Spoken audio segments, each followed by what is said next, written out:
This episode of Joyride is being brought to you by High Bank. High Bank is a proud Columbus-based distillery. Look for High Bank spirits at your local liquor store and favorite bars around the city. By purchasing High Bank spirits, you're supporting and drinking local. Drink local, drink High Bank.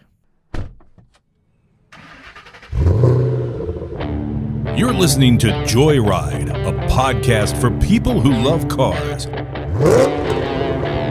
Now sit back and enjoy the ride.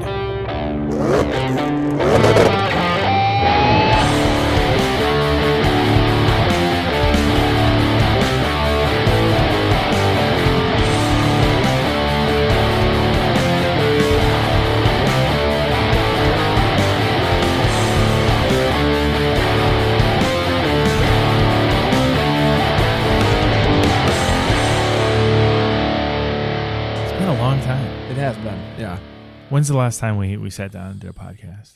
I think it was March. Right before this shit happened. Yeah. Because, I mean, what did we shut down? Third week of March? Yeah. Wow. Feels like forever. Well, it has been forever. It's currently July 2nd. Well, first off, welcome to Joyride, everybody. Welcome back. Welcome back to Joyride. It's been a minute. It's been a long minute, yeah. We weren't kind of sure what to do when COVID hit. We talked about maybe trying to do some remote stuff. Yeah. We just couldn't figure that out audio quality wise, really. And audio quality was tough. I was in the middle of a move. Yeah. I mean, still in the middle of a move, but Pete sold a house during all this, everybody. Sold and built a house. It's so bad. If you ever have a chance to sell a house during a pandemic, don't do it. Skip it. Yeah. Just hang tight. So, yeah, I mean, it was kind of all of that, and then it looked like it was getting better, and then it wasn't, and then, you know, so if you're a super popular podcast, I feel like you can get away with bringing in famous people via Skype. Yeah. And people will still listen. We're hanging our hat on production quality first. Content is a distant second. And our personalities only our parents care about. I think my mom thinks this is cool. So we just sort of decided that we were going to kind of just wait until it was at least safe, or, you know, I don't know. But we got tired of waiting. Yeah. So we are currently social distancing in the studio. Oh, yeah, and the studio flooded. Oh, that's right. That's right. Our studio flooded. So there was that, too. We are currently sitting the appropriate distance apart. I need a ribbon or a piece of tape or something so I can mark my mic. I noticed I did. So yours is unmarked. Okay. All and right. Mine has the little green tape you have on the green it. tape. And I've got the green tape on my bag in there. And we're shouting into our very own mics. That's right. So it's our own own germs. Yep. Plexiglass between us. Yeah. Well, we are the width of a Dodge Challenger away from each other. Ooh. So good segue. Yeah, so I actually looked it up. A Dodge Challenger is 6.3 feet away, like width-wise. I knew that ass was fat. It's Speaking of changes to the podcast, yes. You know, it was our intention in this second season, one, to maintain weekly episodes, but two, we had a short list, but a list of guests, and we were adding to it as people would write in and text us and talk about the podcast, and bring somebody on the back half of every following podcast and letting them talk about cars that are important to them. And with COVID, I think we're gonna have to postpone that for a little bit. Yep. So you got us back in your ear, just the two of us. Just the two of us. You know, please keep commenting and absolutely writing us questions and blowing up our text message boxes. With that, let's get into some news here. And I mentioned that we were a Dodge Challenger away from each other. Give me some Mopar news. So we got a little bit of Mopar news today. Hot off the presses, Dodge hit us with. You didn't watch the presentation today? Mm-mm. Okay, so it was kind of weird. So if you go to an auto show, and they've got the giant booths set up for each thing, and like you got the guy on stage and the big projectors behind him, and they talk about the new car. A lot of pomp and circus. Well, they did that. They got their own stage, and they got the backdrop behind them and everything like that, and they had a guy presenting all the new models for this year, and it was like epic, but also kind of strange because they didn't bother to change the format of their presentation for the fact that it was going to be just virtual. It wasn't like in front of a studio audience or anything like that. Like it was just one guy on a stage No applause track or anything like Oh, that. that is bizarre. So it was kind of weird, and it was funny because like the reason they did it that way is they very clearly invested a lot of money in the video side of the thing, and it's like the most America thing in the world. So you should definitely watch it at some point. But they have, and I'm not joking here, steel eagles flying through the sky, leaving trails of red, white, and blue smoke as they fly through the air in various scenes, with the culmination of them smashing through a window towards you to introduce the new model. It's the most America thing in the world. I don't even know that I have words for that. It was quite a sight to behold, and again, I wasn't really sure whether good or not. Yeah, you know what I mean? yeah. Like it was treading that line of like being really pandering to the Mopar faithful, which I kind of feel like I'm part of. I really love Dodge's mentality of, we're going to make a big car, we're going to put a big fucking engine in it, and it's just like, that's it. Yeah, right. You know, like it's not going to be the fastest around a track, might not even really be the fastest in a straight line, but goddamn if it's not going to be loud and just crazy, right? Yeah. So I feel like that's probably... Did they drive the cars out? They drove the cars out onto a stage, and then the new ones, and it rotated around, but it was weird because... Again, they didn't change the format. So like the guy, says his thing, and then the new car rolls out. And it's crickets. And then it's crickets. And it just rotates on the stage for like 2 full turns. Like it's a TV dinner in a microwave. It's so terrible. So in the live presentation, you would want that. You would want time for people to cheer, and they bring up the music. It's a weird time. It's a weird time. People don't really know how to handle it. No, and so like car planning, right? I mean, it's 2 years out. Right. At least, I think. Right? Yeah. So here they are, in 2018, maybe 2017, thinking about their 2021 models. Right. It might actually be longer than that. I think it's a 5-year lead time, if I remember correctly. And so unit volumes are probably down, right? I mean, nobody's buying cars, evident by the fact that everything's 0% financing for 84 months. Right. Yeah. Even Porsche listen to this. I thought you'd appreciate this.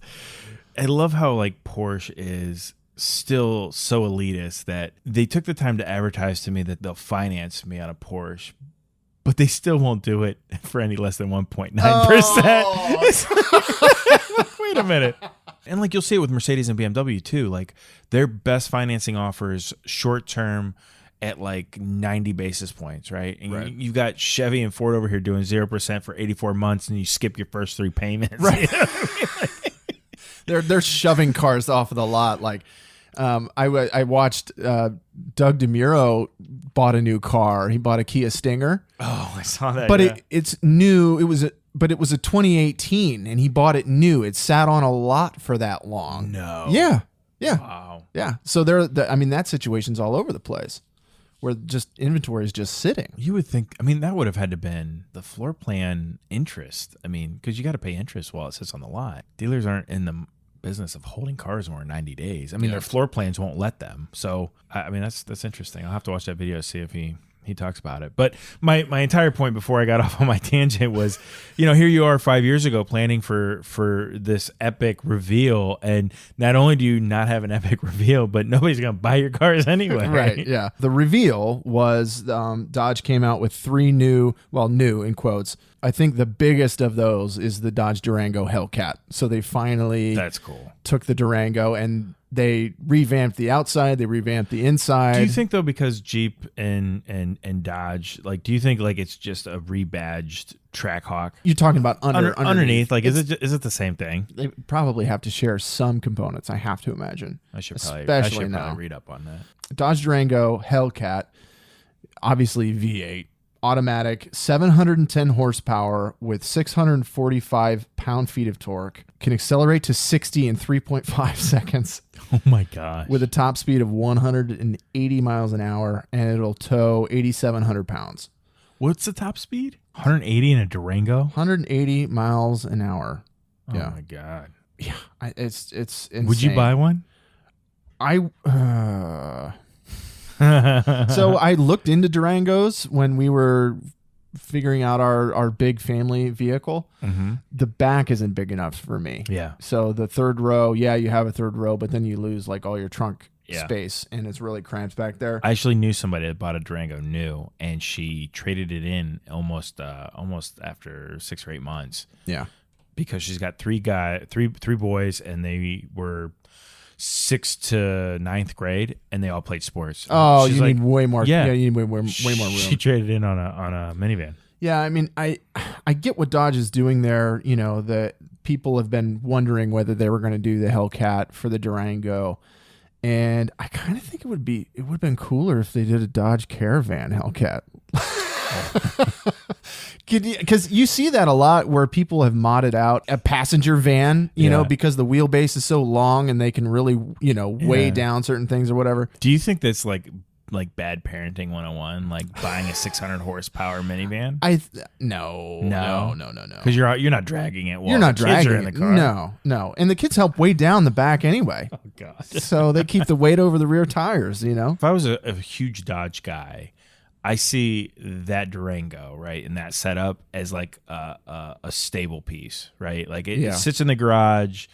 You take it out once in a while. It's not a great daily. It's not a great utility, and it's certainly not something that it's functional in a lot of respects. It's just quirky and cool to say, like, yeah, this is. If you're wanting something that has that SUV type thing, I don't think it's big enough. If you want something that's more practical, you drop down to the Charger and you get the 4 doors. They actually came out with the Charger Red Eye as well during this presentation. So I didn't realize that they were only doing Hellcats and not Hellcat Red Eyes for the Charger.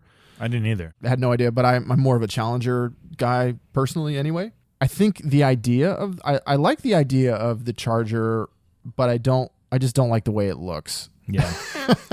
Yeah. I like the idea of a really fast 4-door car. Yeah. This one I think looks okay from the front, but that's like the only angle I think it looks good at. I think it's fairly boring. The other thing that bothers me, and this bothers me on a lot of brands, but you have the Charger that you're talking about, which is an interesting piece, right? And then you have the millions of Chargers that have like bumpers hanging off or dragging, like mismatched wheels. Like, it's such an inexpensive car unless you move into this category. Yeah. And the gap is so big. So they're everywhere and they get beat to hell. Yep. Right?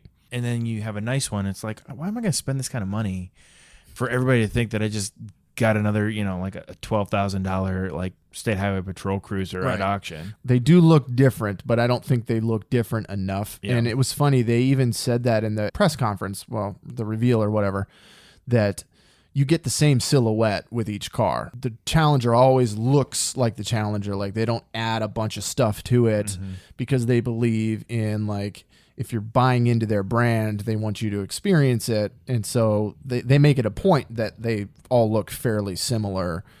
You can tell the difference on the front and the rear, like especially the front with the bumper of the car, and they do slightly different hoods and and that kind of stuff. But unless you really know, well, and you see the badge, you see the SRT badge, but only car people know. You know what I mean? Right. Which I can appreciate. I mean, that's okay to me. But it's 797 horsepower. Just Jeez. Fastest, most powerful sedan in the world now. I do like the idea of a sedan. I like a sleeper sedan. I mean, I always have. Yeah. Not been hugely popular. Everybody that's tried it has discontinued it I know. In some fashion, right? Yeah. Yeah. Chevy had the Impala, right? The Super Sport. They had the SS. They had the SS, yep. Which I still think is a great car. That car has held its value very well. I hate how much it's held its value. I know, because I wanted to shop that car, and it's still too expensive. Yeah. Because they didn't make enough of them, and the ones that they have made belong to people that know what they got. Yeah, exactly. I'm with you. I love the idea of having a sleeper sedan. The problem is, I also like cars that look really cool too. Yeah. No, I mean, that's why you have more than one. Right. Every car you drive is fast. Doesn't matter if it's got 4 doors, 2 doors, roof, no roof. So the other car they released is the Challenger. It's called the Super Stock. Is that right? Yeah, Super Stock. And it basically is like kind of like the Demon. They're not calling it the Demon. Why aren't they calling it because the Demon? they said that they were only going to make the Demon for so long, and so you can't buy a Demon anymore. You have to buy one of those model years where they made them. But it's basically Hellcat Red Eye with giant tires on it. It's got 310 drag radials on all four corners. So it's the wide body kit on it. I think it looks pretty badass. I was bummed out by 2 things during the presentation. Number one is I've been waiting for them to do some sort of revamp with the Challenger and the Charger. They've been riding on those same designs. Yeah, that retro mod, forever. Now, I love the retro mod. Don't get me wrong. I love it. But I feel like there are ways that they could really lean into the retro styling and those sort of things. But would you prefer them to lean in more to the retro or pull back from it? No, lean into it because Camaro and Mustang, they're going sports cars. They're not muscle cars anymore. Like Dodge is the only people. They're only the only ones making muscle cars. What I really want is I want them to make another car. Like I want them. Like I like the size of the Challenger, but what I really would like, shrink it by like 20% so that you're still keeping that retro look, but they're never going to do it because if you want a retro looking muscle car, you're getting a Challenger. Yeah. So I was a little bummed that they didn't announce anything new like that. The other thing and I'll see what you think of this, they kept calling the Durango a muscle car. Yeah. Really? Yeah. I don't know. I don't think you can. I don't think so either. But I wanted to know if it was just me. Like, no, am I offended that they were calling? I mean, yes, granted, it's got almost 800 horsepower. Yeah, it's got a very fast 0 to 60, but it's still an SUV. The definition of a muscle car isn't simply its performance, right? I mean, that's so one dimensional. I mean, it can't happen. I think that's absurd. Yeah. So there was a bunch of absurdity in the press conference for Dodge. When are you going to take one of those and put it in a Miata? Oh man, it wouldn't fit. Oh geez, you'd have to stretch the Miata just to get it. The one thing I thought was funny is they were all red, white, and blue, and like I said, with the eagles flying and all this craziness. But then at the end, they missed the opportunity to have a red car, a white car, and a blue car like stacked like that. Like they had a red one, and then they had like I think the middle one was gray, and then there was white. So like all they had to do was like, I don't know why you went full on with Murica. You couldn't get a blue Durango Hellcat. Somebody missed. Yeah, it had to be anyway, whatever. I hope people buy them. Yeah. Well, do you get any prices on this stuff? No, they didn't have any prices. It was all just announced today. See, this stuff's super cool, but it's really unattainable. Like I love the idea, but $70,000, 80 grand for the value's there. There's no question. I'm not debating it. I'm just. But the other thing is because they haven't updated the styling of these things, you can go and buy a 2015 Hellcat. Yeah. And so it's only got 600 something horsepower. Right. Are you really going to notice that on a normal basis that it's 100 less horsepower than what came out, or 150 or whatever it is? Like once you get up above 400 horsepower, come on. If you care about the numbers and you care about having the fastest whatever on paper, then you're going to have to go out and buy one. I don't. I would go buy a 2015 or 2016. Yeah, which you can get for like $30,000. And that's a stretch for me. Like I think about like an extra car in the garage that's fun at $30,000. Like, ouch. That says a lot about where I'm at professionally. Well, I think that's pretty normal. I just don't understand it. Yeah. You can't daily drive that. I mean, I know people that have or tried, but listen, there's nothing fun about shifting through gears in traffic with a 700 horsepower car. I mean, it's Tuesday, right? Right. Yeah. Just the morning commute. Yeah. No. The cool car I saw today, and I didn't see it. I just got the sneak peek on the reveal, was the Ford Bronco. I know that we've talked about that one before here, and I'm super excited for it to actually come out because I think I can talk about it a lot once it comes out. The teaser art for this thing was just phenomenal. And I know that marketing guys are supposed to know their jobs and know them well, but I felt like they were talking right to me. Like, hey, Peter, this is for you. And I like wondered like if you pulled up the same page, if you would see a different picture, because that picture spoke directly to my soul. And if this car comes out and it sucks, I will be so pissed. I will mourn it. But the picture, and if you haven't seen it, go Google it. It takes a direct view, like head-on photo of a Bronco, headlights, grill, right, windshield. You get no profile at all, right, perspective. Yeah. And they cut out like a picture. They took the same picture of an old or original Bronco, and then they cut out like the middle part of it. So you see the old Bronco in black and white, and then like just on the edges, you get a little bit on the edges of like the new Bronco, so that like the headlights match up or the grill matches up, and you see like you're like, oh shit, they did it! This is what I wanted. And so 2021, here it comes. It looks. I have the image up now. It does look very cool, and it's such a tease. Oh man. The fact that they did it in black and white versus the color, I mean, it's genius. It's really great advertising. They did their job there, yeah. I'm excited for it. I think everything I've seen up to this point is cool. Will you get one? No. Will you get one eventually? No.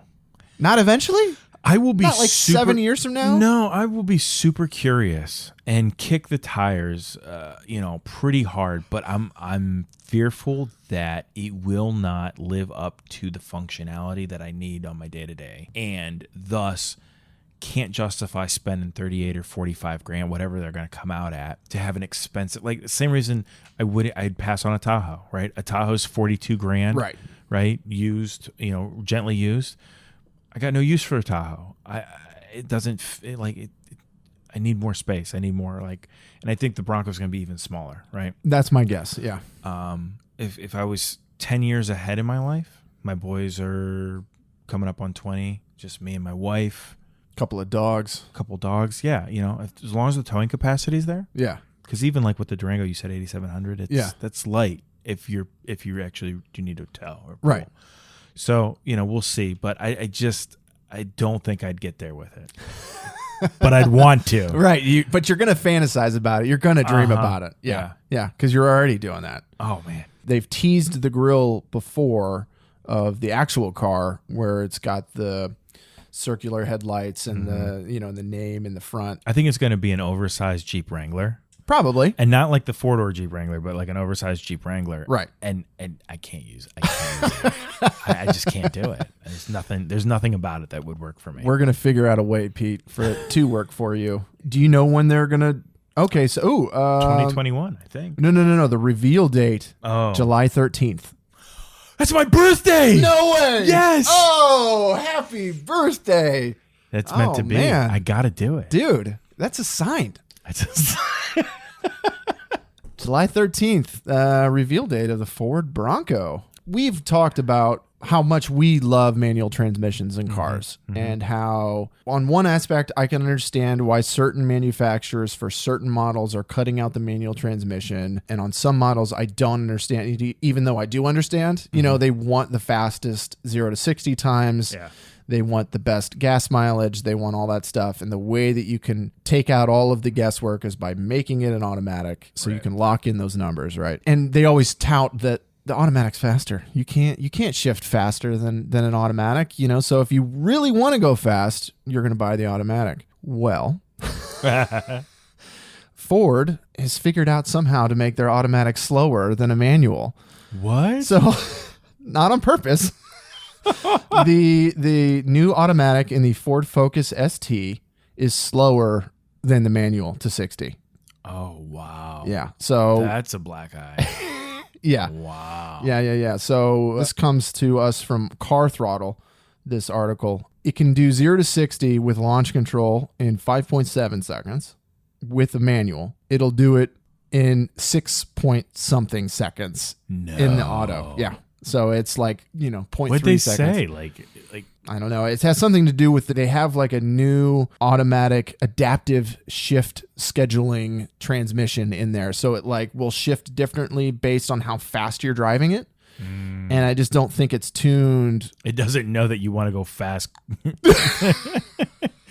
Fast enough. You want me to go fast now?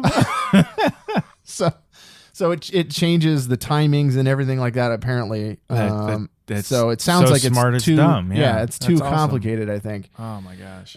So there you go. Another reason to buy a manual. Over our break here, I was dreaming and fantasizing a little bit about the loss of manuals, because I know that we were sending some text threads back and forth between us and the friend group about the manuals that are left and the manuals that are dying and everything. I got an idea. Yeah. I really hope takes off. Okay. So, you know how like European sports cars and just European brands like love to throw in their GT, and it's like a wonky little like 4-door coupe, like weird, right? Yeah. But it's Grand Touring. You're supposed to be able to load it up. It's got a softer suspension. It's a little more like cruiser, right? Yeah. So what if you take the same concept and you make the Ferrari that you want to make, that makes all your numbers, right? But then you make a Ferrari model that it's classified under the GT like moniker, right? It's not supposed to be the fastest. It's supposed to be the funnest. It's most casual, most leisurely drive, right? Yeah. You're buying the luxury and the brand and the name and the whatever, right? And you're not buying it to go fast. You're buying it just because it's a to Ferrari. enjoy. Yeah. And then we could get our manuals back in these sweet cars. Because you know what'll happen? People, enthusiasts, smart enthusiasts, right, will start building them again in their garages, which is how you got like AMG and Mercedes and right, like all these tuner shops that popped up. Like you'll get that again. So then you'll have a sweet car and a manual with like a bunch of dudes in their garage tuning it and making it. I sure hope so. I mean, it bums me out that so many manuals are going away, but I'm super happy that they are still coming out with them. I read articles all the time about how, Porsche and Ford and, other companies are, hey, this one's going to come with a manual. 0 to 60 times only matter on paper. Yeah. You know what I mean? In the real world, who cares? It's just me in my head going fast. Right. Smiling ear to ear. Right, yeah. And by the way, my 0 to 60 in my head's always decent. Like, that was so fast. I'm fantasizing while I'm driving, so the numbers aren't real anyway. Right, it doesn't matter. It doesn't matter at all. Bravo Ford, I guess. I mean, good job on your advertising for the Bronco, but we don't get the Focus ST anymore anyway, so it's not really a loss for us, but it's funny for you European listeners out there, which we have a few. We have a couple. So make sure you guys buy the manual, and maybe they'll retune it. I don't know. That's bizarre. They've got to. Bizarre. We touched little bit on the COVID news in the beginning of the podcast. I really hope everybody out there is staying safe and and being conscious of your work environment. And I hope that you guys are all doing okay from a work standpoint. I mean, I've been lucky so far. I still have a job.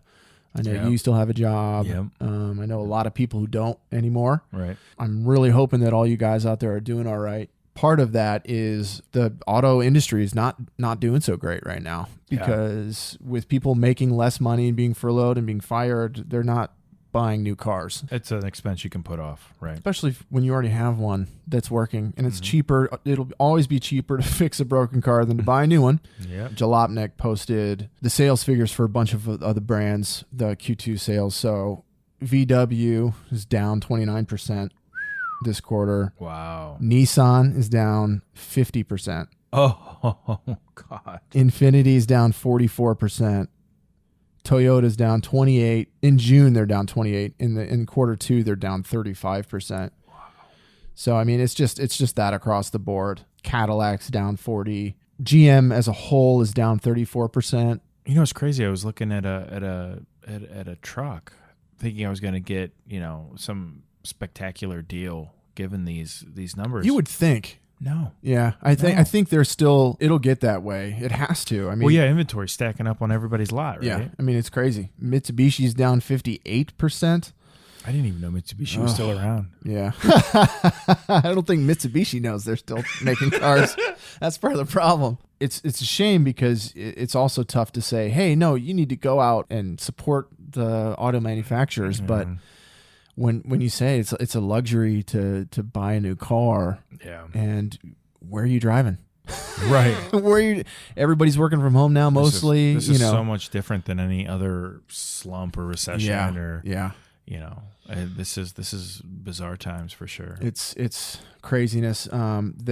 There are several brands that didn't release their numbers. Ford didn't, Tesla didn't, Land Rover, Mercedes didn't. But so 2019 was like a down year from the peak, but I think in North America, average car volume was like 17.7, 18.3 million units. Okay. Annually. Yeah. And that was probably 1 million units, 500,000 units higher than its peak right before 2007 happened. Okay. And then that dropped to like 12.5 million units for the 2007, 2008 crisis. Yeah. So be interesting to see. I mean, that basically halved it. I mean, almost. But. Yeah. We're going to see who survives too. I mean, I can't imagine that everybody's going to make it through. Who did I just see saying that they're discontinuing a car? Oh, the Lincoln Continental. Lincoln Continental's going away. Yeah. I saw that. Yeah. So hopefully the brands will start doing that. They'll start kind of slimming up their their vehicle lineups. Man, it's tough out there right now for everybody. I hope that this doesn't have a negative impact on the fun stuff that companies are coming out with. I mean, it undoubtedly will. I mean, it has to. R&D isn't going to be spent on 700 horsepower cars. The only reason we had this reveal is because 5 years ago, yeah, they were doing it. You know what I mean? Yep. So I think you're absolutely onto something there. I think we're going to have a lull or a slump in real innovation or like interestingness. It's going to be interesting to see, to your point, 5 years from now, what people are making. Ford's been teasing the new Mustang in the next year or so. Is that going to get put on hold? I mean, a lot of these cars have been around since 2010, 2009. Mustang got redone in 2015 or whatever. The Challenger's been the same basically since 2009. Was it 2009? Something like at least that, I want to say. 2008 was when it got relaunched.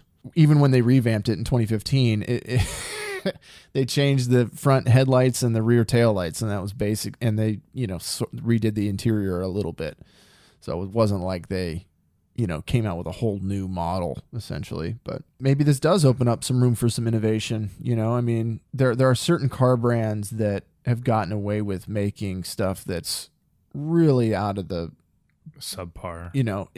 It's subpar, and for what you're paying for it, it shouldn't be that way. You know, so I wonder if it's going to really tighten up the competition. Well, that's what I was trying to figure out. Like, because I'm not in the market for a new truck. I mean, I'm not in the market for anything right now. But it's just not come through like a GMC Sierra Denali. Right? It's still $72,000. Right.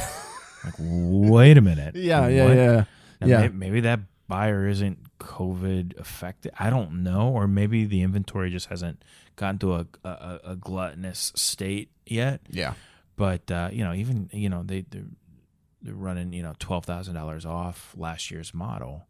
Big deal over they're blowing up the terms to 60 months, and now it's what 84 months, or what are they running the terms out to now? I think 84 is probably the longest I've seen, but I don't know which. $12,000 over 6-7 years. Like, what does that make? You're not going to notice the difference of a payment if you were going to buy a new one at 5 years, and you're going to buy one that was a lot of models, not just trucks, but I think a lot, like you said, a lot of stuff has to come back within striking distance. Particularly like, stuff that you're like, I'm not really getting anything here. This is just because it's new. Right. Okay. Yeah. And when the new ones, there's not a lot different to the old ones, right? And especially on certain car brands, like I mean, Nissan's been guilty of that for a long time. Oh my gosh, how miserable is it to look at a Nissan? Yeah, I mean, they've been the same. You know for who 10 years. You know who they sell their cars to? Hertz and Enterprise. Like, I mean, yeah. Every time I get a new rental car, it's always a Nissan. Like, great. Yeah. most unenthusiastic like car ride I'll ever be on. Yeah. Speaking of you getting a new car, Don't hurt me now.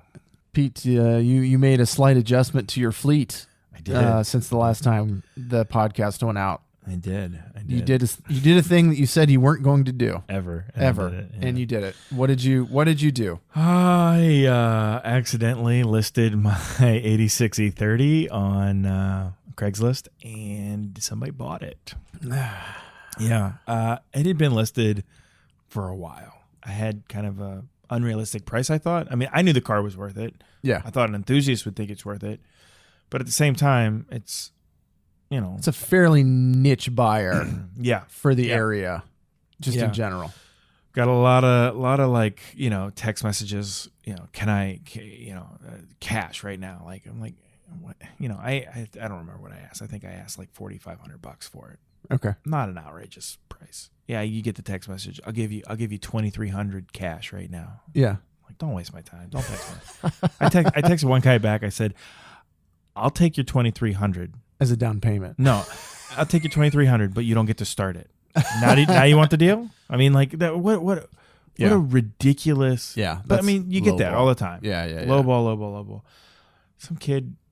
I don't know if kid's the right word. He's probably in his late 20s, so not really a kid, but younger gentleman called me. Kept me on the phone forever, like asking questions about it. It's like, okay, this guy knows what he's talking about. He's interested.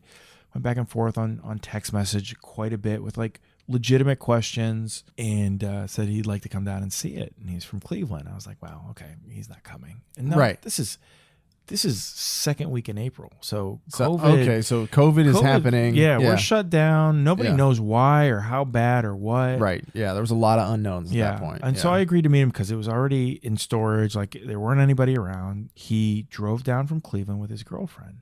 No, his wife. Excuse me. They were so young, I figured they were girlfriend, but they just got married. And I mean, I don't think he listens to the podcast. Okay. But I kind of want him to, because he is exactly like, I would have given him the car. He was so excited about it. I was like, I knew it was going to the right person. Yeah. Funny story. I back it out of the garage for him, and I hit a low spot in the gravel, and I ripped off the heat exchange. Oh no! Yeah. No. So, looking at him like, oh God. So he takes it for a test drive down the road, and the thing's just scraping down. Oh God. So he comes back. I was like, that's embarrassing. I'm really sorry. Why don't hold on. So like I got 10 snips out of my toolbox and I cut it off. Yeah. I was like, there, it's just a heat exchange. You don't need that. Like, I was like, why don't you take it for a test drive again? He's like, really? I said, you couldn't hear anything other than the shit against the. Yeah. You want it, if you're serious about buying it, like you need to be able to hear it. Yeah. So he took it out again and came back, and he's like, okay, I want to buy it. I said, really? He's like, what's wrong? I was like, I was hoping you wouldn't. Yeah. I didn't think the last time I was going to drive it was in reverse from there to here. Like I never anticipated selling this car. And I said, when do you want to come get it? He's like, can I drive it home? now. I'm like, you're going to drive it home? He goes, yeah, is that all right? I was like, I was very upfront with him. I said, man, I have never taken it more than a half hour anywhere. Yeah. It's got over 256,000 miles on it. We have no idea where it's actually at. Everything under it's original. Yeah. I've tuned it up. I've got new plugs, new wires, new battery. Like, it works. Yeah. I'm comfortable with it in town. Yeah. when you're a $15 Uber ride from home. Yeah. So I gave him the quart of oil that was I keep in the trunk because it leaked and burned oil. I said, take this. Yeah. I said, please text me when you get there. like I'm his mom. 3 hours go by. I don't hear anything from him. 4 hours go by. I don't hear anything from him. For those of you unfamiliar with the area, it takes roughly 2.5 to get from here to Cleveland. Yeah. Door to door. Yeah. From where we were to where he was going, 2.5. Maybe you stop for gas. Yeah. 3. Yeah. 3 if you have to stop. Maybe They must have stopped for a bite to eat. Yeah. But he said he made it, and it made it the whole way home, and it was a champion. Nice. I was like, keep an eye on your temperature gauge because I don't want it overheating on you. I said, do you want to? Let's check the fluid. Like, let's check the radiator. No, it's fine. It's good. Okay. He said he texted me. He goes, after putting some air in the tires and putting some fresh gas in it, she made her home. Yeah. The only thing I could think of was like, thank God it was April. It was early April. It was still cold. Yeah. You know what I mean? Like, oh yeah. Yeah. So yeah, he owns it, and I am still sad about it. So sad, in fact, that I was supposed to take the money and turn it into something fun. Yeah. Because I was trying to the rebound. Sure.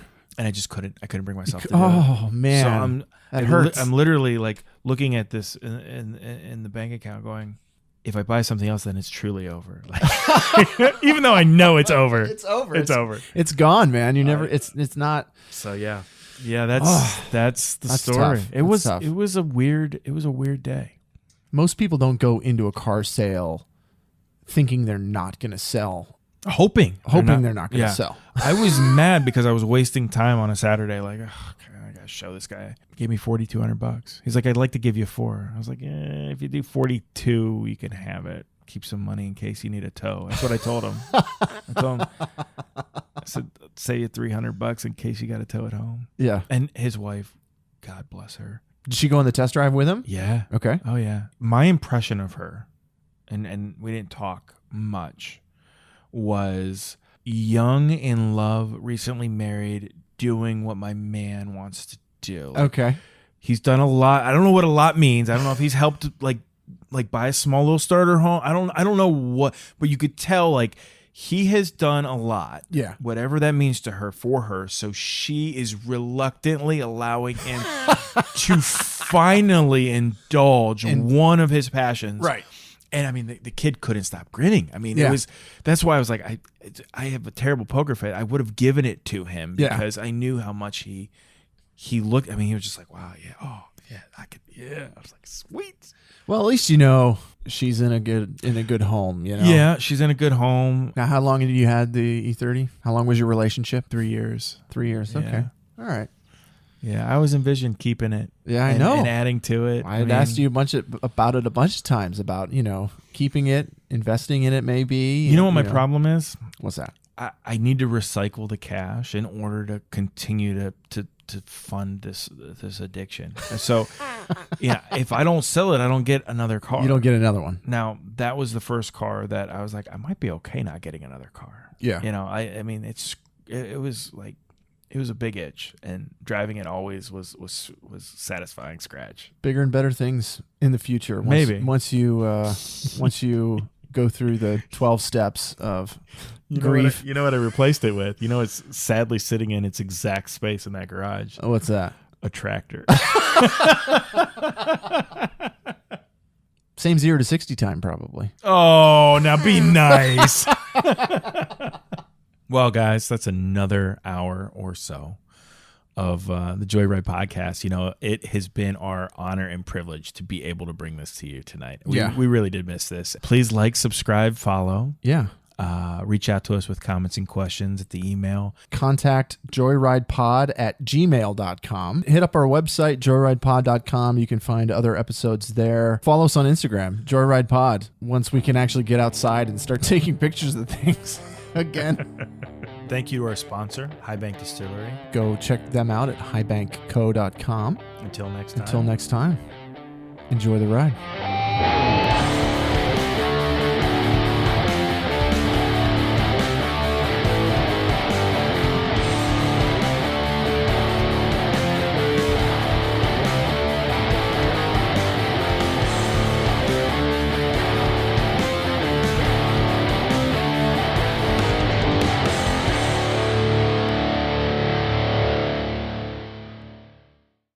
You could probably cut this out because are we supposed to do a tagline and all our stuff again? I think so, yeah. Okay, I don't remember any of I it. know. Did we write it down? It's been 4 months since we've done this. I don't even remember how. So the email is, what is the email? Contact. So, right? Can you just pull it from an old episode and put it in? I could, but I'm not going to. We're going to stumble through this. We're going to get it. Okay. Okay. So close. So close. The joke almost landed. It almost did. It didn't, though. Speaking of not landing, I'm going to do a different segue because I'm going to cut that shit out of there. I'm not going to be wrong on this.